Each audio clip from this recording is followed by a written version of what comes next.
ఐటీలో ఎంట్రీ కావాలా? Trainee software engineer గా అజా కోడింగ్ ట్యూటర్ లో 2 వీక్స్ ట్రయల్ పీరియడ్ లో వెంటనే చేరండి. సో మీరు లెఫ్టినెంట్ జనరల్ గా రిటైర్డ్ అయ్యారు సార్?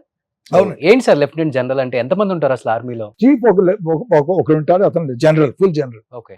ఆయన కింద సుమారు 60, నేనున్న టైంలో ఇప్పుడు పెరిగినట్టున్నారు, టోటల్ 60 లెఫ్టినెంట్ జనరల్స్ ఉంటారు. ఓకే. నేను లెఫ్టినెంట్ జనరల్ గా చేసింది ఉంది హెడ్ ఆఫ్ ఆర్టిలరీ అంటాం, డైరెక్టర్ జనరల్ ఆఫ్ ఆర్టిలరీ. ఇండియాలో ఉన్న ఫిరంగులు దళాలన్నీ సుమారు మా ఆర్టిలరీ వాళ్ళు అంతా 1,1,00,000 మంది మనుషులు ఉంటారు. ఒక 7,000 ఫిరంగులు, ఈ బోఫర్స్ 155 గన్స్ అంటాం. ఈ గన్స్ ఉంటే మా దగ్గర కొన్ని లక్షల కోట్లు వాల్యూ చేసే వెహికల్స్, గన్స్, దానికి హెడ్ గా చేసేవాడిని నేను లెఫ్టినెంట్ జనరల్ గా. ఓకే. సో అలాగే ఫీల్డ్ లో ఆర్మీ కమాండర్స్ అని ఉంటారు, కోర్ కమాండర్స్ అని ఉంటారు, different like lieutenant general is equal to something like A DG police in a state. Okay. Right.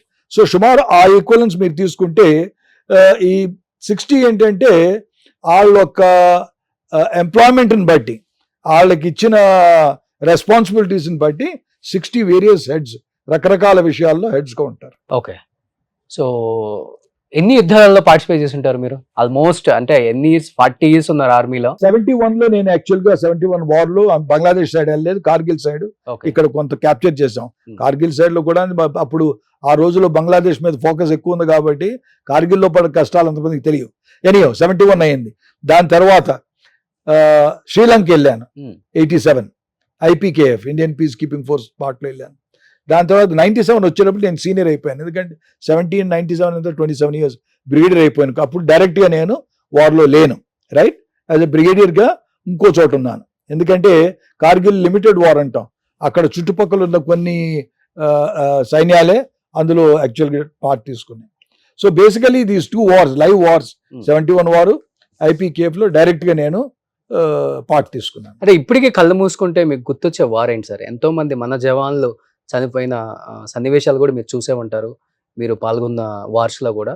ఇప్పటికి కళ్ళు మూసుకుంటే కళ్ళంబడి నీళ్లు తెప్పించే వార్ అంటే ఏమని చెప్తారు? 71 వార్ లో మాకు హై ఆల్టిట్యూడ్ లో చాలా నష్టాలు జరిగినాయి. జస్ట్ ఎగ్జాంపుల్, 7 గార్డ్స్ ఒక బెటాలియన్ ఉండేది. క్లైమేట్ మూలానే యాక్చువల్లీ ఏంటంటే అటాక్లోకి వెళ్ళారు. అటాక్లో వెళ్తున్న టైంలో స్నో లేదు, స్నో పడదనుకున్న సూచనలు వచ్చినాయి. అటాక్ అయిన వెంటనే స్నో బూట్స్ అని సెపరేట్ బూట్స్ ఉండేవి, స్నో బూట్స్ వచ్చేస్తాయి అనేసి అటాక్ వెళ్ళిపోయారు. నార్మల్ బూట్లతో వెళ్ళారు. వెళ్ళి అటాక్ అయిన వెంటనే స్నో పడతాం మొదలుపెట్టింది. ఏవైతే మా మ్యూల్స్ ఉన్నాయో, కంచరగాడిలు, ఏవైతే షూస్ తీసుకెళ్లాల్సినాయి అవి కదలలేకపోయినాయి.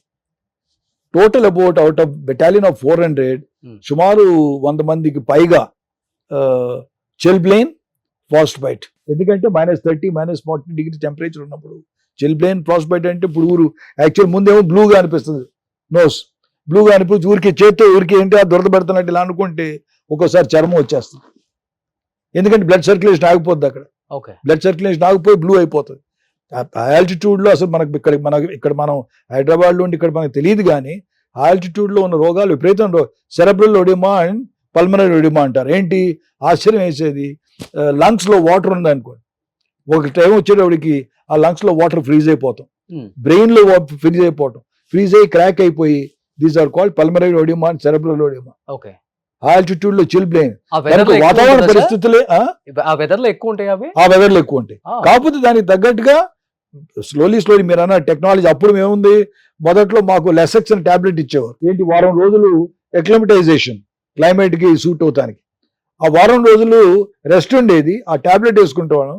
వాటర్ కంటెంట్ అలా బాత్రూమ్కి వెళ్తుండేవాళ్ళం, వాటర్ కంటెంట్ బయటకు వెళ్ళిపోవాలి. ఇప్పుడేంటి, టెక్నాలజీ మేము ఉన్నప్పుడే వార్త మొదలుపెట్టింది, ఒక టాబ్లెట్ వేసుకుంటే తయారైపోతున్నారు, రైట్.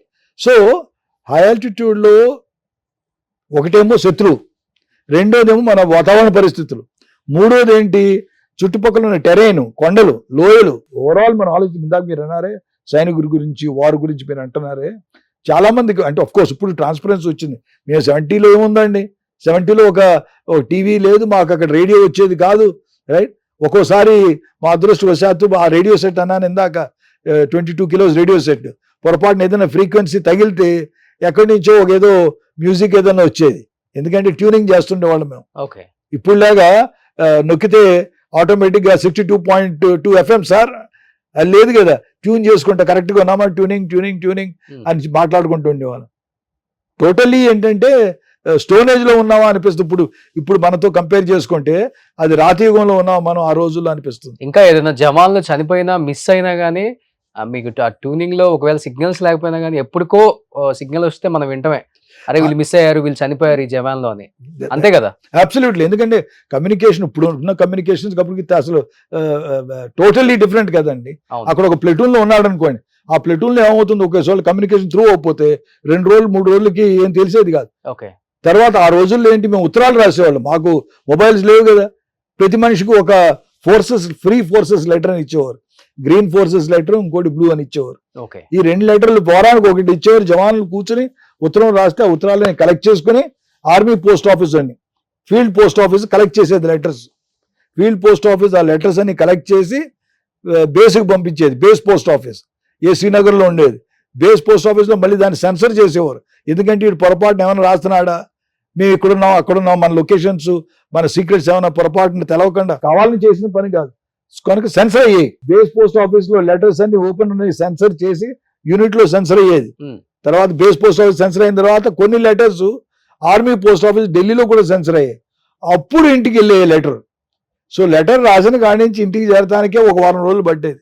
Telephones no way. ఆ రోజుల్లో మాకు అసలు టెలిఫోన్ లేదు కదా. టెలిఫోన్స్ ఉన్నాయి కానీ ఏంటి, ఆ లైన్ మేము లైన్ అంటే ఎక్స్టెండ్ చేసుకుని దాన్ని ఏమో అప్పటికీ గుర్తు నాకు ఏంటి, ఆ రింగ్ బెల్ ఉండేది, దాన్ని తిప్పుకుంటే ఒక్కోసారి దాని కరెక్ట్ ఎలక్ట్రిసిటీ జనరేట్ అవ్వకపోతే ఆ బెల్ కూడా అవతలవాడికి వినిపించేది కాదు. ఓకే. సో వెరీ ప్రిమిటివ్ ఆ రోజుల్లో. 1970లో వెపన్స్ చూసుకోండి. ఆఫ్టర్ ఆల్ ఇప్పుడు గన్స్ ఉన్నాయి, లెట్స్ టేక్ ఆర్టిలరీ గన్స్ ఉన్నాయి. ఆర్టిలరీ గన్స్ బోఫర్స్ చూసాం 97లో. అప్పుడు మా యొక్క గన్స్ రేంజ్ బాగుంటే ఎంత అండి, ఒక 6 కిలోమీటర్స్ 6000 మీటర్స్.